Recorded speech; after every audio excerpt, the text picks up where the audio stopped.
everyone. Welcome back to another episode of The More You Know podcast. I'm here with Rochelle Manson today. Hey guys, I'm super excited to be on the show today. Just a little bit about the show for those newer listeners to the podcast. This is a trivia-based podcast with a new theme every week. I typically ask a mix of questions about facts, characters, or attributes, and a couple multiple choice, and then we talk about them a little bit. This week, our topic is The Office, an American mockumentary sitcom adopted by Greg Daniels. I'll be asking Rochelle a few questions as she claims to be an Office fanatic, so we'll see if that holds true. How do you feel about that? I guess I am. I've been watching the show since I was 8 years old, way too young to be watching the show, but I've known a lot about it for a long time, and it's one of my favorites, so I'm sure that would make me a fanatic. Awesome. Okay, so we're going to start. This one is a show fact. Okay. How many awards did Steve Carell win for portraying Michael Scott? I'm going to say 3. 29. I don't... This is a show fact. Which cast member shot the original opening credit footage while researching Scranton, Pennsylvania? I'm going to guess Paul Lieberstein. It was John Krasinski? I'm personally not an Office watcher. I may have said that so wrong. Apologize, John Krasinski, if I did butcher you that. said it right. Okay, you said it right. Perfect. That's good. That's good. Yeah, so it looks like he shot that opening credit. I do remember the answer to that, actually, now that I think about it.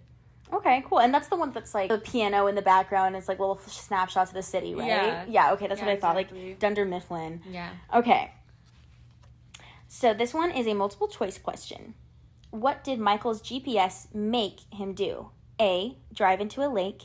B, run into a phone pole. Or C, drive the wrong way on a one-way street. Drive into the lake. Drive into the lake. You got it. It was really hard for me not to just yell out the answer as soon as you asked the question because I knew exactly. As soon as you said GPS, I was like, oh, I got it. Thank you for being patient. I appreciate you. Thank you for indulging me. Okay, this is a character question. Aside from Michael, who else had a World's Best Boss mug on his desk? Jim? David. I don't know who that is. Oh, so that's their boss. So, that's Michael's boss, corporate office boss. Okay, so because Michael's kind of the one that's, the head honcho in the office, right? Yeah. So David must be the higher up that's, is he... I mean, he must be a part of the show, but maybe not, in every episode kind of thing. He's a recurring character in and out of seasons, but he's few and far between when he shows up. Okay, that makes sense. Okay, this is another character question. Who became the receptionist and loved it while most of the office was in Florida at Sabre for training? Andy. Yes. Who is Andy? So, Andy, I'm pretty sure in that time,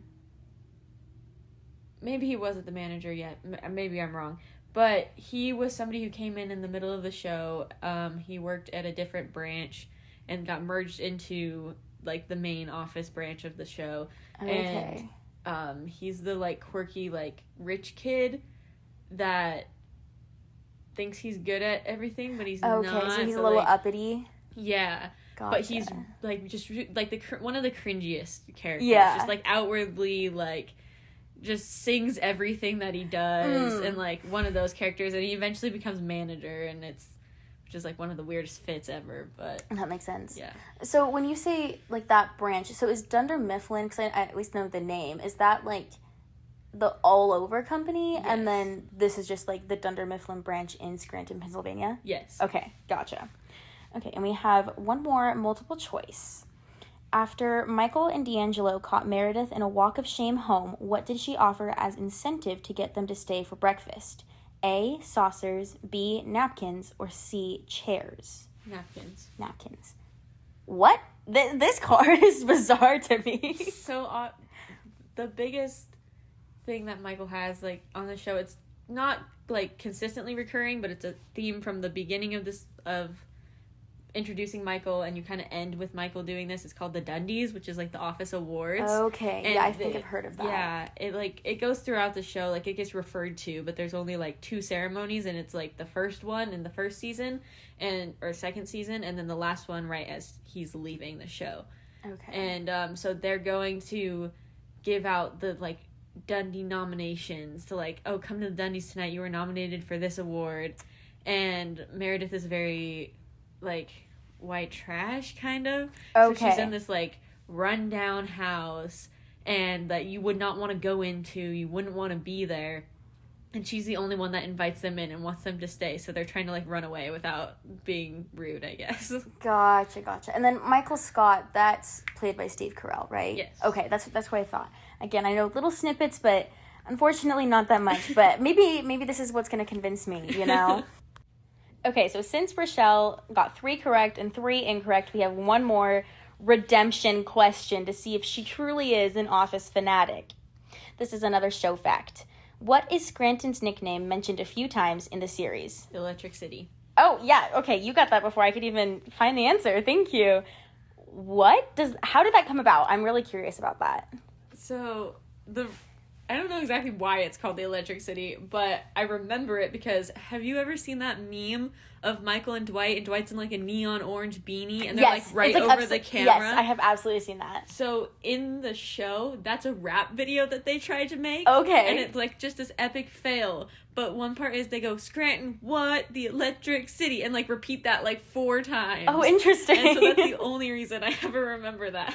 That's funny. I mean, hey, you have to have that correlation to something. That's funny. I love that. All right. Well, thank you so much for coming on this show. And remember, guys, the More You Know podcast airs every Wednesday at 8 p.m. Pacific time. So find us next week with our next episode. We love hearing from you. And if you can go to our website at the Parcast Network and like and subscribe. I know that doesn't sound like it does a lot, but it really does help us out, and it's greatly appreciated. I love you guys all. You guys are such wonderful listeners, and thank you. Bye, Rochelle. Thank you for coming. It was so fun. Thank you for having me.